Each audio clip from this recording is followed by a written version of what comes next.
L'Épître aux Romains est le 6e livre du Nouveau Testament et la plus longue des 13 épîtres pauliniennes. Les biblistes conviennent qu'il a été composé par l'apôtre Paul pour expliquer que le salut est offert à travers l'évangile de Jésus-Christ. Romains a probablement été écrit alors que Paul séjournait dans la maison de Gaius à Corinthe. L'épître a probablement été transcrite par l'amanuensis Tertius de Paul et est datée de la fin de 55 au début de 57 après J.C. Composée de 16 chapitres, des versions avec seulement les 14 ou 15 premiers chapitres ont circulé tôt. Certaines de ces recensions manquaient de toute référence au public originel des chrétiens de Rome, ce qui les rendait de nature très générale. D'autres variantes textuelles incluaient des indices mentionnant explicitement Corinthe comme lieu de composition et nommant Phoebe, une diacre de l'église de Cenchreae, comme la messagère qui a apporté l'épître à Rome. Avant de rédiger l'épître, Paul avait évangélisé les régions entourant la mer Égée et était impatient de porter l'évangile plus loin, jusqu'en Espagne, un voyage qui lui permettrait de visiter Rome en chemin. L'épître peut donc être comprise comme un document exposant les raisons de son voyage et préparant l'Église de Rome à sa visite. Les chrétiens de Rome étaient probablement d'origine juive et païenne, et il est possible que l'Église ait souffert de conflits internes entre ces deux groupes.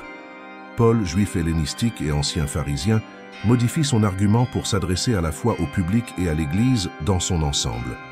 Parce que l'ouvrage contient du matériel destiné à la fois à des destinataires spécifiques ainsi qu'au grand public chrétien de Rome, les chercheurs ont eu du mal à le classer comme une lettre privée ou une épître publique. Bien que parfois considéré comme un traité de théologie, l'Épître aux Romains reste muette sur de nombreuses questions abordées ailleurs par Paul, mais est néanmoins généralement considérée comme substantielle, notamment sur la justification et le salut. Les partisans de la position sola fide catholique romaine selon laquelle la foi et les œuvres sont nécessaires trouvent un soutien dans l'Épître aux Romains. Martin Luther, dans sa traduction de la Bible, a ajouté de manière controversée le mot « seul » à Romains 3, 28 pour qu'il se lise. Ainsi, nous soutenons que l'homme est justifié, sans accomplir les œuvres de la loi, seul par la foi. De l'avis du bibliste jésuite Joseph Fitzmyer, le livre submerge le lecteur par la densité et la sublimité du sujet qu'il traite, l'évangile de la justification et du salut des Juifs et des Grecs par la grâce de Dieu à travers la foi en Jésus.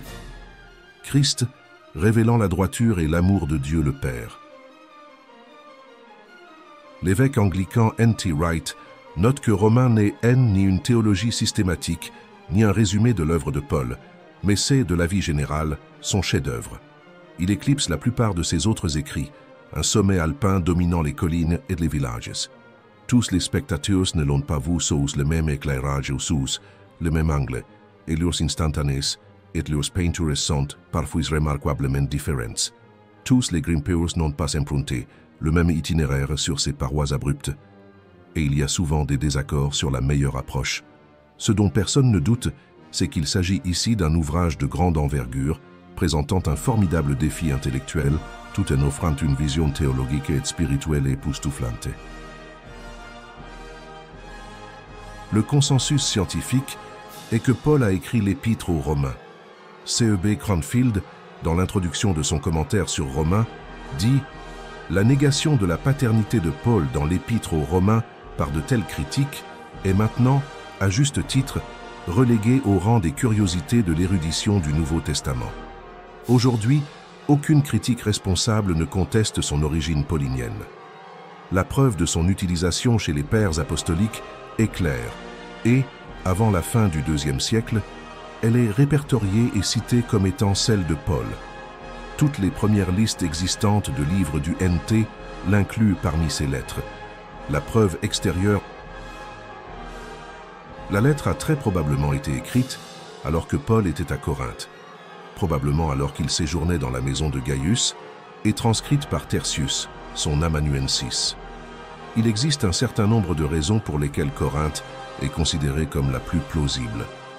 Paul était sur le point de se rendre à Jérusalem au moment d'écrire la lettre, qui correspond aux Actes où il est rapporté que Paul est resté 3 mois en Grèce.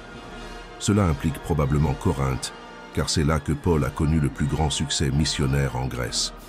De plus, Phoebe était diacre de l'église de Cenchreae, un port à l'est de Corinthe, et aurait pu transmettre la lettre à Rome après avoir traversé Corinthe et pris un bateau depuis le port ouest de Corinthe.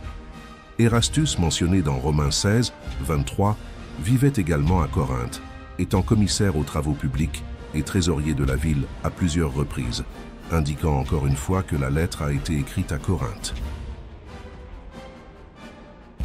L'époque précise à laquelle elle a été écrite n'est pas mentionnée dans l'épître, mais elle a manifestement été écrite lorsque la collecte pour Jérusalem avait été rassemblée et que Paul était sur le point d'aller à Jérusalem pour exercer le ministère des saints, c'est-à-dire à la fin de sa deuxième visite en Grèce au cours de l'hiver précédant sa dernière visite dans cette ville.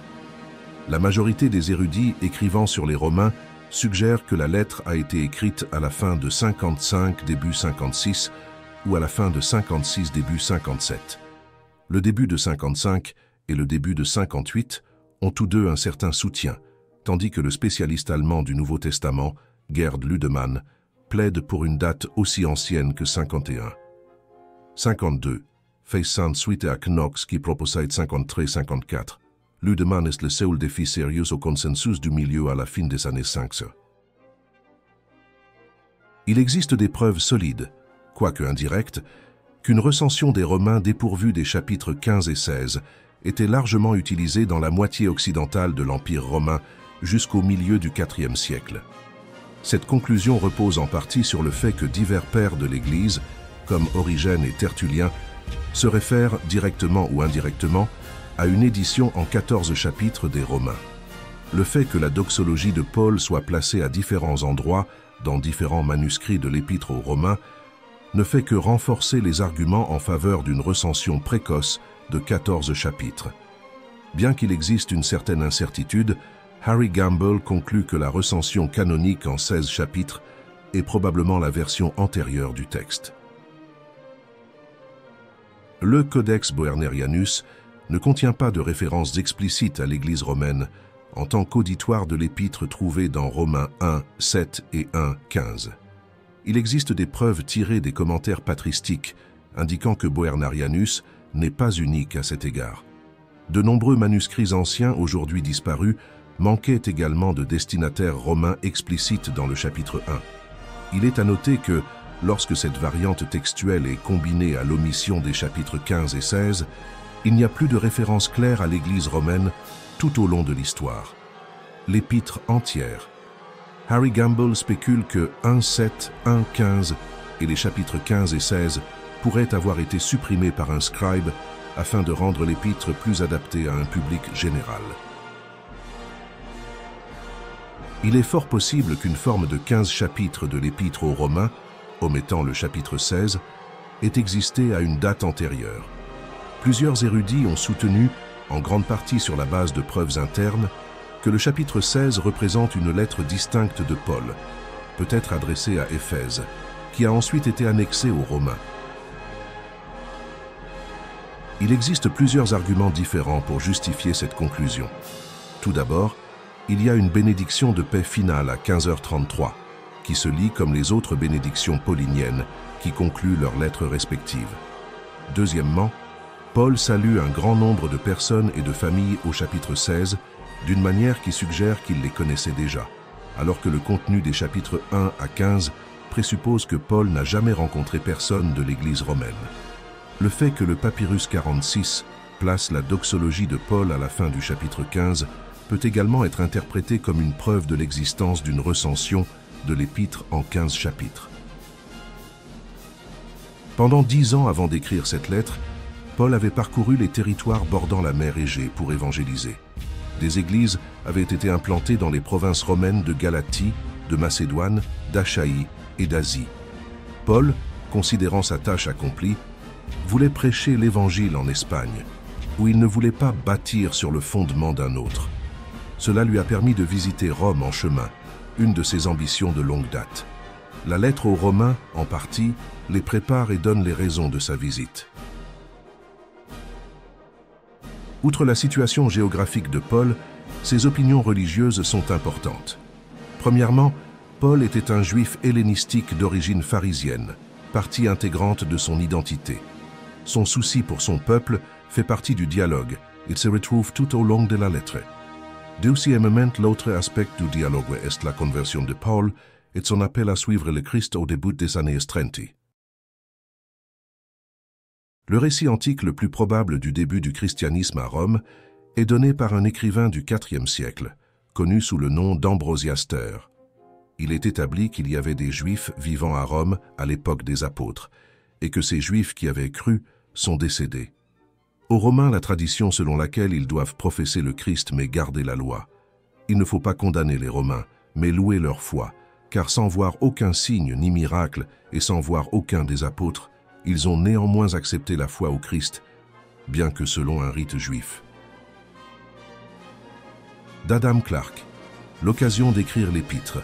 Paul avait pris connaissance de toutes les circonstances des chrétiens à Rome et avait découvert qu'il s'agissait en partie de païens convertis au christianisme et en partie de juifs qui, avec de nombreux préjugés subsistants, croyaient en Jésus comme le véritable Messie et que de nombreuses controverses sont nées des prétentions des gentils à des privilèges égaux à ceux des Juifs et du refus absolu des Juifs d'admettre ces prétentions, à moins que les convertis gentils ne soient circoncis. Il a écrit cette épître pour ajuster et régler ces différences. À cette époque, les Juifs constituaient un nombre important à Rome, et leur synagogue, très fréquentée, permettait aux gentils de connaître l'histoire de Jésus de Nazareth. Par conséquent, des églises composées à la fois de Juifs et de gentils furent formées à Rome. Selon Irénée, père de l'Église du IIe siècle, l'Église de Rome a été fondée directement par les apôtres Pierre et Paul. Cependant, de nombreux érudits modernes ne sont pas d'accord avec Irénée, estimant que même si l'on sait peu de choses sur les circonstances de la fondation de l'Église, elle n'a pas été fondée par Paul. De nombreux frères sont allés à la rencontre de Paul alors qu'il approchait de Rome. Il est prouvé que les chrétiens étaient alors à Rome en nombre considérable et qu'ils avaient probablement plus d'un lieu de réunion. Dictionnaire biblique d'Easton. Le grand nombre de noms dans Romains 16, 3-15 de ceux qui se trouvaient alors à Rome, ainsi que dans les versets 5, 15 et 16, indiquent qu'il y avait plus d'une assemblée d'églises ou un groupe de croyants à Rome. Le verset 5 mentionne une église qui se réunissait dans la maison d'Aquila et Priscille. Les versets 14 et 15 mentionnent chacun des groupes de croyants et de saints. Les Juifs ont été expulsés de Rome en raison de troubles vers 49, après JC par l'édit de Claude. Fitzmayer affirme que les Juifs et les Juifs chrétiens ont été expulsés à la suite de leurs luttes intestines. Claude mourut vers l'an 54 après JC, et son successeur, l'empereur Néron, autorisa les Juifs à revenir à Rome, mais ensuite, après le grand incendie de Rome en 64, les chrétiens furent persécutés. Fitzmayer soutient qu'avec le retour des Juifs à Rome en 54, un nouveau conflit surgit entre les chrétiens païens et les chrétiens juifs qui avaient été expulsés auparavant. Il soutient également que c'est peut-être à cela que Paul fait référence lorsqu'il parle des forts et des faibles dans Romains 15. Cette théorie a été initialement avancée par W. Marksen dans Introduction au Nouveau Testament. Une approche de ces problèmes, mais est critiquée et modifiée par Fitzmayer. Le principal argument de Fitzmayer est que Paul semble volontairement vague. Paul aurait pu être plus précis s'il voulait aborder spécifiquement ce problème. Keck pense que les chrétiens païens ont peut-être développé une aversion ou un mépris pour les Juifs, parce qu'ils ont rationalisé théologiquement le fait que les Juifs n'étaient plus le peuple de Dieu. Les chercheurs ont souvent du mal à déterminer si l'épître aux Romains est une lettre ou une épître, une distinction pertinente dans l'analyse critique de la forme. Une lettre est quelque chose de non littéraire, un moyen de communication entre des personnes séparées les unes des autres.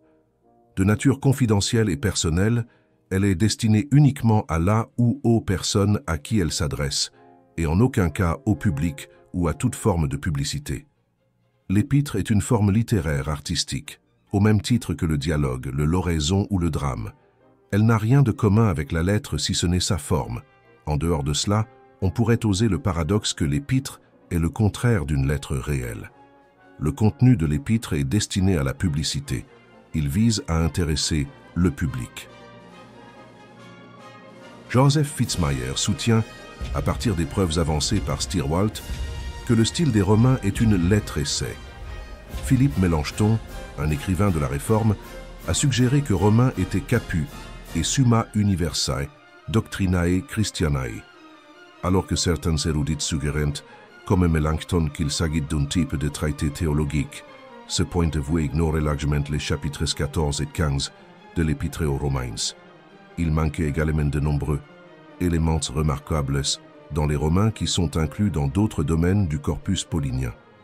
La décomposition des Romains en tant que traité a commencé avec F.C. Baur en 1836, lorsqu'il a suggéré que cette lettre devait être interprétée en fonction des circonstances historiques dans lesquelles Paul l'a écrite. Paul utilise parfois un style d'écriture courant à son époque, appelé diatribe. Il semble répondre à une critique, et la lettre est structurée comme une série d'arguments. Au fil de la lettre, Paul déplace ses arguments, s'adressant tantôt aux membres juifs de l'Église, tantôt aux membres païens et parfois à l'Église dans son ensemble. Pour passer en revue les points de vue scientifiques actuels sur le but des Romains, ainsi qu'une bibliographie, voir Dictionnaire de Paul et de ses lettres. Pour une vision réformatrice lollarde du XVIe siècle, voir les travaux de William Tyndale. Dans le prologue de sa traduction des Romains, largement inspiré du prologue du réformateur allemand Martin Luther, Tyndale écrit que cette épître est la partie principale et la plus excellente du Nouveau Testament et la plus pure évangélisation. C'est-à-dire la bonne nouvelle est ce que nous appelons l'Évangile, et aussi une lumière et une voie d'accès à toute l'Écriture. La somme et toute la cause des écrits de cette épître est de prouver qu'un homme est justifié par la foi seule. Proposition que quiconque nie n'est pas seulement cette épître et tout ce que Paul écrit, mais aussi l'Écriture entière, si bien enfermée qu'elle, il ne le comprendra jamais pour la santé de son âme. Et pour amener un homme à comprendre et à sentir que la foi seule justifie, Paul prouve que la nature entière de l'homme est si empoisonnée et si corrompue et si morte en ce qui concerne la vie pieuse ou la pensée pieuse, qu'il lui est impossible de garder la foi, loi aux yeux de Dieu. Salutations 1.17. L'introduction fournit quelques notes générales sur Paul. Il présente ici son apostolat et des notes introductives sur l'évangile qu'il souhaite prêcher à l'Église de Rome. La lignée humaine de Jésus vient de David.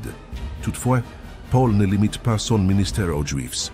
Le but de Paul est que les Gentiles entendent aussi l'Évangile. Prière d'action de grâce 1.8.15. Il félicite les Romains pour leur foi. Paul parle également des obstacles passés qui l'ont empêché de venir à Rome plus tôt. Justice de Dieu 1.16.17. Paul annonce qu'il n'a pas honte de son évangile car il détient du pouvoir. Ces deux versets forment une toile de fond de thème pour le reste du livre. Premièrement, que Paul n'a pas honte de son amour pour cet évangile qu'il prêche à propos de Jésus-Christ. Il note également qu'il s'adresse aux Juifs d'abord. Cela a une signification, mais il s'agit en grande partie de conjectures scientifiques, car la relation entre Paul et le judaïsme est encore débattue, et les chercheurs ont du mal à trouver une réponse à une telle question sans en savoir plus sur le public en question.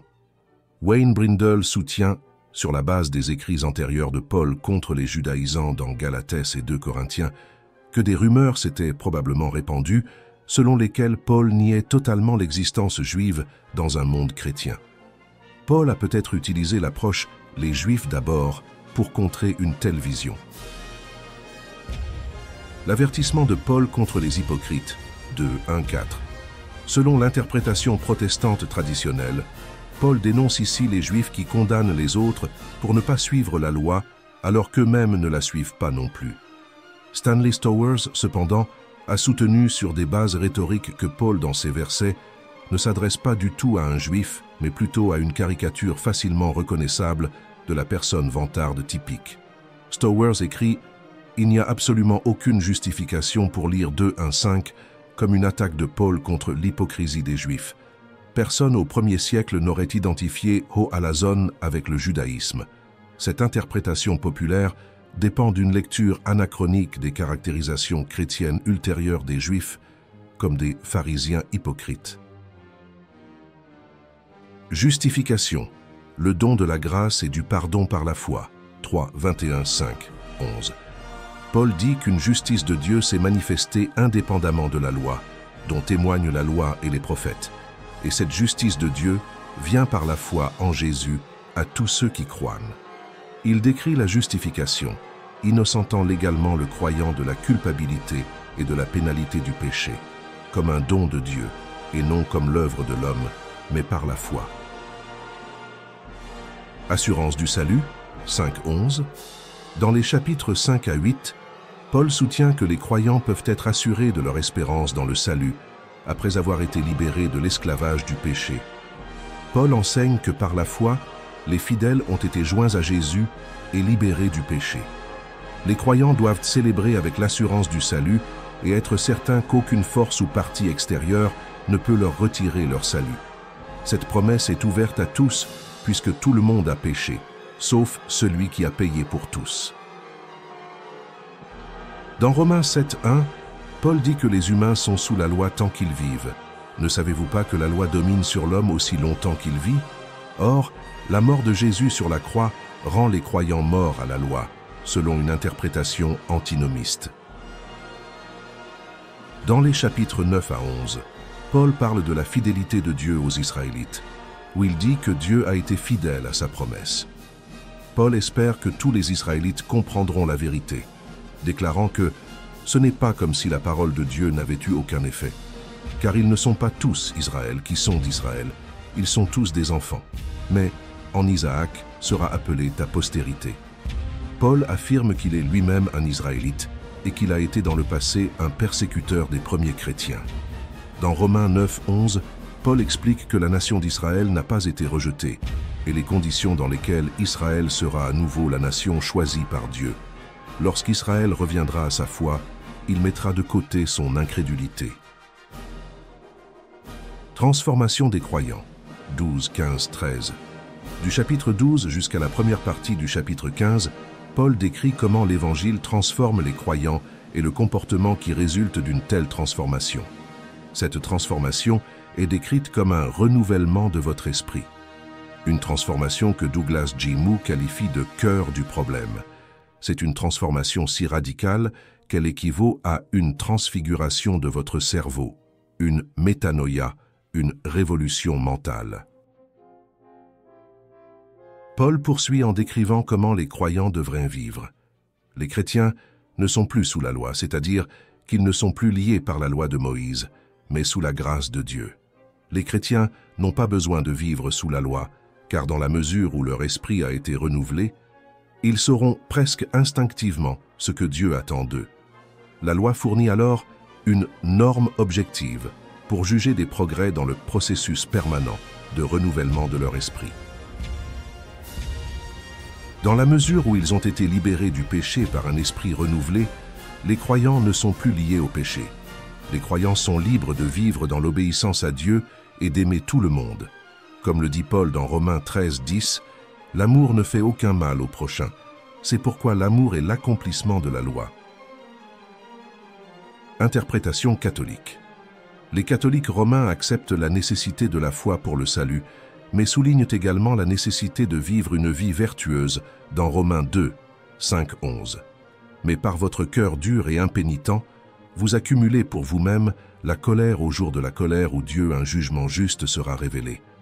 Car il rendra à chacun selon ses œuvres, à ceux qui, par la patience dans le bien, recherchent la gloire, l'honneur et l'immortalité, il donnera la vie éternelle. Mais pour ceux qui sont factieux et qui n'obéissent pas à la vérité, mais obéissent à la méchanceté, il y aura colère et fureur. Il y aura tribulation et détresse pour tout être humain qui fait le mal, le juif d'abord et aussi le grec. Mais gloire, honneur et paix pour quiconque fait le bien, le juif d'abord et aussi le grec. Car Dieu ne montre aucune partialité. Les catholiques se tourneraient également vers le passage de Romains 8, 13, pour prouver que la justification par la foi n'est valable que tant qu'elle est combinée avec une coopération obéissante avec le Saint-Esprit, et le passage de Romains 11, 22, pour montrer que le chrétien peut perdre. Leur justification s'ils se détournent de la coopération avec le Saint-Esprit et rejettent Christ par le péché mortel. Dans l'interprétation protestante, les épîtres du Nouveau Testament décrivent le salut comme venant de la foi et non d'actions justes. Par exemple, Romains 4, 2, 5, 2. Car si Abraham a été justifié par les œuvres, il a de quoi se glorifier, mais pas devant Dieu. 3. Car que dit l'Écriture? Abraham crut à Dieu, et cela lui fut imputé à justice. 4. Or, pour celui qui travaille, la récompense n'est pas considérée comme une grâce, mais comme une dette. 5. Mais à celui qui ne travaille pas, mais qui croit en celui qui justifie les impies, sa foi lui est imputée à justice. Dans l'interprétation protestante, il est considéré comme significatif que dans Romains chapitre 2, 9, Paul dit que Dieu récompensera ceux qui suivent la loi, puis continue en disant que personne ne suit parfaitement la loi. Romains 2, 21, 29. 21. Toi donc, qui enseigne à un autre, n'enseignes-tu pas toi-même? Toi qui prêches, il ne faut pas que l'homme vole. Voles-tu? 22. Toi qui dis qu'un homme ne doit pas commettre d'adultère, commets-tu adultère? Toi qui abhorres les idoles, commets-tu un sacrilège? 23. Toi qui te glorifies de la loi, en transgressant la loi, tu déshonores Dieu. 24. Car le nom de Dieu est blasphémé parmi les païens par votre intermédiaire, comme il est écrit. 25. Car la circoncision est vraiment utile si tu observes la loi, mais si tu transgresses la loi, ta circoncision devient incirconcision. 26. Si donc l'incirconcis observe la justice de la loi, son incirconcision ne sera-t-elle pas comptée pour une circoncision? 27. Et l'incirconcision qui est par nature, si elle accomplit la loi, ne te jugera-t-elle pas, toi qui transgresses la loi par la lettre et la circoncision? 28. Car ce n'est pas un juif qui l'est extérieurement, ni la circoncision qui est extérieurement dans la chair. 29. Mais celui qui est juif est un intérieurement, et la circoncision est celle du cœur, dans l'esprit, et non dans la lettre, dont la louange ne vient pas des hommes, mais de Dieu. Romain a été à l'avant-garde de plusieurs mouvements majeurs du protestantisme. Les conférences de Martin Luther sur les Romains en 1515-1516 ont probablement coïncidé avec le développement de sa critique du catholicisme romain qui a conduit aux 95 thèses de 1517. Dans la préface de sa traduction allemande des Romains, Luther a décrit la lettre de Paul aux Romains comme la plus importante du Nouveau Testament. C'est l'évangile le plus pur. Cela vaut la peine pour un chrétien non seulement de le mémoriser mot pour mot, mais aussi de s'en occuper quotidiennement, comme s'il s'agissait du pain quotidien de l'âme. En 1738, alors qu'il écoutait la préface de Luther à l'Épître aux Romains lire à l'église Saint-Botolph sur Aldersgate Street à Londres, John Wesley sentit son cœur étrangement réchauffé, une expérience de conversion qui est souvent considérée comme le début du méthodisme. Luther a ajouté de manière controversée le mot « seul » à Romains 3, 28, afin qu'il se lise « Ainsi nous soutenons que l'homme est justifié sans accomplir les œuvres de la loi, seul par la foi. » Le mot « seul » n'apparaît pas dans le texte grec original, mais Luther a défendu sa traduction en affirmant que l'adverbe « seul » était requis à la fois par l'allemand idiomatique et par le sens voulu par Paul. Il s'agit d'une vision littérale plutôt que d'une vision littérale de la Bible. La voix romaine fait référence à un ensemble d'écritures de l'Épître aux Romains que les évangélistes chrétiens utilisent pour présenter à chaque personne un argument clair et simple en faveur du salut personnel, car tous les versets sont contenus dans un seul livre, ce qui facilite l'évangélisation sans aller et retour, à travers tout le Nouveau Testament.